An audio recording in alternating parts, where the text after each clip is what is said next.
Alrighty, so Mael came out yesterday as the time of recording this, so this will probably come out tomorrow. But the one suggestion that I seen a couple of times was from Stealth in my chat last night, who was wanting me to use Goddess Liz.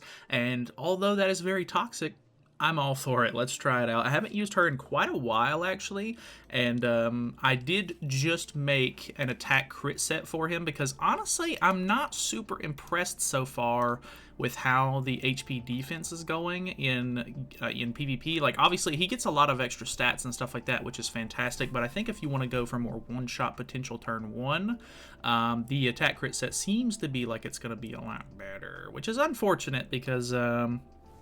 I've kind of been talking about using the HP defense set quite a bit, which I guess hopefully you took that with a little bit of a grain of salt since I didn't actually have access to the character yet, but I'm assuming just watching the big whale YouTubers has maybe skewed my observations a little bit because obviously they have a lot more, box CC, which means that they have more attack percentage and everything like that from their actual box CC boosts and everything, so hopefully you guys are doing all right with your mail so far. Hopefully, if you haven't made a set by now.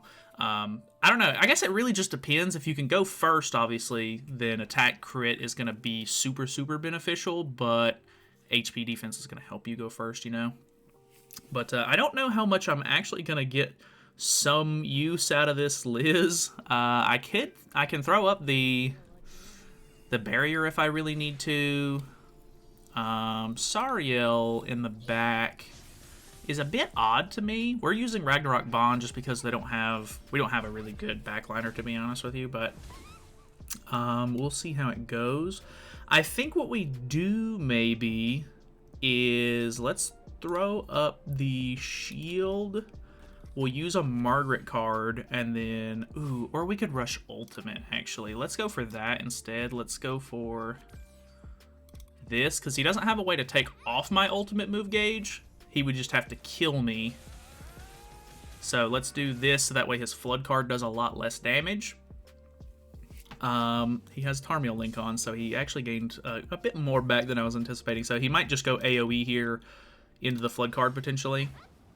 So that way he can lifesteal back as much as possible. But actually, the shield coming in pretty big. I haven't really used her too much since I've built her Holy Relic. And her Holy Relic, if you don't know, just makes her barrier stronger. So that's kind of cool. I was saving the stun just in case I would be able to knock Sariel out of his stance. But I don't necessarily know that we'll have to deal with it. I don't have any extra Sunspot debuffs on them, so let's hope the ult does enough here. Ooh, yeah, really good. 1.3 mil. His ult's crazy, man. It's ridiculously strong. Like, so good. Alrighty, we got a demon team, which should be pretty interesting. We do out CC. Just so you know, Zippy's butt. Very cool. I also, with me rushing the ultimate last game, I feel like my perspective may be a little bit skewed on the ultimate, of course, because I've not been able to mess with a lower ult level because I wanted to not waste resources, and you have to use less Super Awakening coins. The more ult gauge or the more ultimate levels you have, of course. So it's kind of weird. Like, I feel like if I would have ended up going for like getting a normal sort of rotation for me and getting a 1/6 ultimate, I probably would be complaining a lot about the ultimate. And so definitely take that into account, I guess, because I was actually lucky enough to pull several copies of the character in just one rotation, which rarely ever happens for me personally, so I'm super happy about it, but it does kind of give me a little... It makes me a little out of touch on this unit, just because I can't relate as much to a lower ult level player, you know what I mean? So I hate that, but sometimes you get really lucky and you end up pulling a good amount of copies on your character and everything, which is obviously not a bad thing, but for me being a content creator, and I try to pride myself on being someone who doesn't wail out on units or anything like that, and I definitely didn't wail out by any means. It was literally just I literally do one rotation on pretty much every banner, but because of the fact that I got lucky, it kind of warps my perspective on the unit a little bit, which is a bit unfortunate because I I won't know like where you're coming from if you tell me too much about it, I guess. But I'll try to keep my, I'll try to keep an open mind with the whole thing, I guess, more than anything. But if you do have a lower ult level and you've been using him in PvP and you've been getting your ultimates off and everything, let me know how the performance is there, because I'm genuinely curious as to know, how well the 1/6 ultimate actually does. So luckily, Goddess Liz coming in kind of clutch here with the stance removal on the stun. Kind of pog, kind of champ, gotta be honest. Dang. It's kind of a sick combo. I hate using this woman because she is kind of toxic. And I mean, there's way more toxic characters in the game, obviously, at this point. Like, the whole attack seal meta was insanely annoying to play against and everything. So I really don't think Goddess Liz is that crazy. But, just the fact that she gives your characters a whole extra revive or like a revive in general, is just pretty strong. Even if she's kind of squishy. If you play it right and you just one-shot her, of course, you're going to probably wipe out the revive kind of quickly because she's not super strong by any means. But she actually has pretty good CC and everything now that she has a Holy Relic, of course. So that's kind of nice. So I think mine's at 66k CC, which is pretty good with HP defense on, of course. I'm going against a lot of low-level players. I feel really bad because I feel like this might kind of make this showcase a little bit better than it originally is. Maybe I'm not 100% on that, but yeah, I think Mael's really cool so far. He's definitely not as good as I had originally anticipated him to be. Like a lot of the oh, so close. He's gonna lifesteal so much back. Like watching a lot of the original like JP content and stuff like that. I guess I guess it just depends on who you watch, really. But even watching like Davo.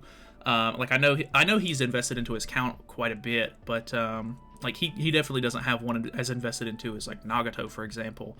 And I just felt like the JP like showcases for Mael were like really good. And I mean, it could just be selective matches and stuff like that, like cutting out the matches that were kind of bad or this or that, which I don't think is the greatest idea when it comes to PvP in this game, because to get a real sense of how a character is going to play, it would be a lot better to, see the losses as well, so that way you can actually know the ins and outs of the character, not just the crazy damage plays that he can pull off if the circumstances are right. Ooh, I actually killed Sariel there. Kind of nuts, dude.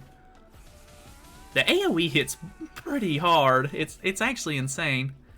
So that's pretty cool. I'm really glad that the translations on the character as well were a little bit different, because Mark of the, like, what is it? Mark of the Black Dot or Black Sun? Whatever the debuff was called on JP was kind of weird. Like, I would hate to call it that every time. And then Conflagration was also like a weird kind of name, which I mean, I wouldn't have minded that one too much. It's not that bad, like once you understand how to pronounce it, I guess, which I could be pronouncing it wrong, but it's just a weird looking word, so saying it for the first time feels kind of odd, and you're not sure if you're saying it right. But I definitely like Flare just a little bit more. It's a lot easier to say, just kind of quick and simple, nothing nothing weird about the word, I guess. I don't know, that's kind of a weird thing to gripe about, I guess. But yeah, going against some lower leveled players here, which is a bit unfortunate.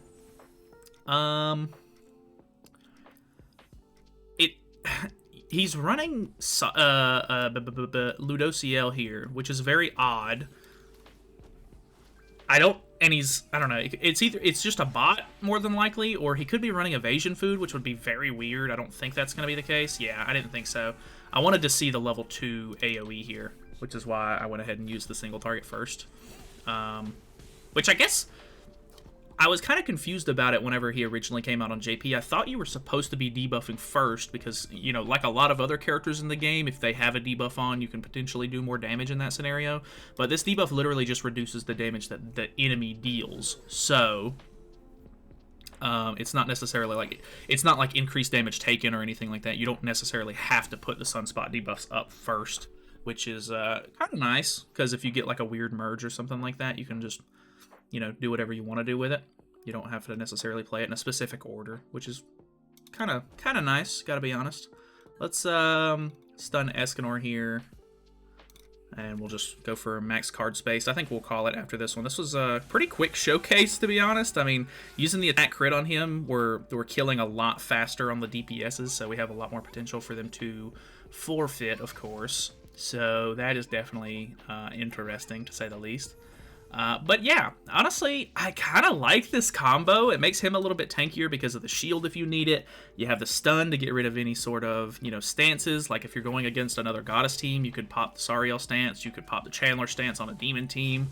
I haven't really seen any Deannes in a little while. Even with the demon team being kind of meta, you don't really go up against Deannes all that often. But that could potentially, you know, get rid of the DN stance if you, obviously, you don't have a rank up on this team, so you have to pull the extra card, of course, but, yeah, I mean, still, it has a lot of utility. She's very supporty, very utility kind of character, so kind of useful. Which, then again, Mael's, like, the big damage here. Like, even Margaret's not going to be doing anything other than really supporting by putting up the blue buff, or cleansing, or, you know, I don't know, her attack cards really aren't what they used to be because the meta has shifted so crazily. But pop res? I think it, yeah, I did. Okay, but either way, honestly, I kind of like it, even though it's a little scummy. But you know, honestly, people are gonna use whatever works and whatever wins in the meta regardless. So I wouldn't be surprised if people end up running this team a little bit more, like if it catches on, because it kind of is good. It kind of works. So I don't know. We'll have to see. I'm sure there's probably like a big DPS team or something like that that'll probably catch the attention of most players. But once the attack seal team kind of caught on, like they were everywhere. So if something big that starts to work a lot more often ends up catching on in the meta, you can probably bet that a lot of players are going to be using it. But either way, thank you guys so much for watching. Hopefully you guys enjoyed the video. Feel free to subscribe if you have not already. I'm sure I'll be messing around with other, you know, goddess teams and such like that. I know that they've already come out and everything, and you probably already seen some of them on JP, but I'm a global player, so can't do anything about that. But either way, I will definitely be messing around with the unit because he's a lot of fun, actually. So either way, feel free to subscribe, all that good stuff. I will see you guys in the next one.